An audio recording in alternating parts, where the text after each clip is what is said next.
মাগো তোমার ওই সোনা মুখ ভুলতে পারি না, মাগো তোমার ওই সোনা মুখ ভুলতে পারি না। মুস্কি হেসে পোকা ডাকটি শুনতে দেয়ার পাই না, মাগো তোমার ওই সোনা মুখ ভুলতে পারি না। সন্তান যখন মা বাবার সাথে বেয়াদবি করে, উপযুক্তটা মা বাবার সামনে উচ্চারণ করে, আল্লাহর আরশ জমিন পর্যন্ত কেঁপে ওঠে, আল্লাহর আরশে আজিম কেঁপে ওঠে। আল্লাহ ডাক দেয়া কয়, কে রে কে? আমার আসমান কেন কাঁপে? ফেরেশতারা কয়, আল্লাহ বেরিকোলা অমুকের ছেলে অমুক বেয়াদবি করেছে মা বাবার সামনে, মা বাবার সাথে, চাচার সাথে, জ্যাঠার সাথে, গুরুজনদের সাথে বেয়াদবি করেছে। আয় আল্লাহ বেয়াদবি করেছে। নামাজ যেরকম ফরজ, রোজা যেমন ফরজ, আল্লাহ তাআলা যেমন হুকুম করেছেন, কুরআনুল কারীমের এক জায়গায় না অনেক জায়গায় আল্লাহ তার ইবাদতের পাশাপাশি মা বাবার খেদমত করতে বলছেন, মা বাবার সাথে সুন্দর ইহসানপূর্ণ ব্যবহার করতে বলছেন।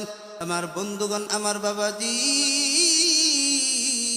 আল্লাহ পাক কুরআনুল কারীমের ভিতরে কয়, ওয়া ওয়াসাইনাল ইনসানা বিওয়ালিদাইহি হামালাতহু উম্মুহু ওয়াহানান আলা ওয়াহানিন ওয়া ফিসালুহু বিয়ামাইন আনিশকুরলি ওয়া লিওয়ালিদাইকা ইলাইয়াল মাসির।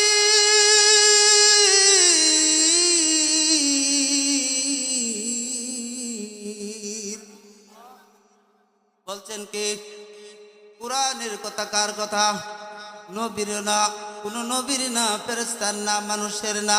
হুকুম করেছেন কে?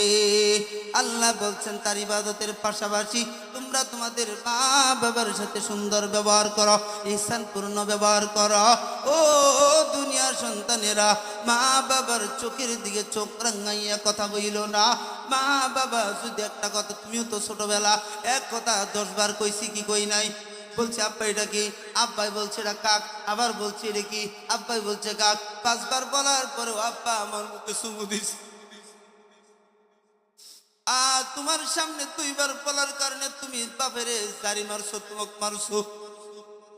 বাবার মনটা ভাঙে যায়, তোমার কাছে এমন আশা করে নাই।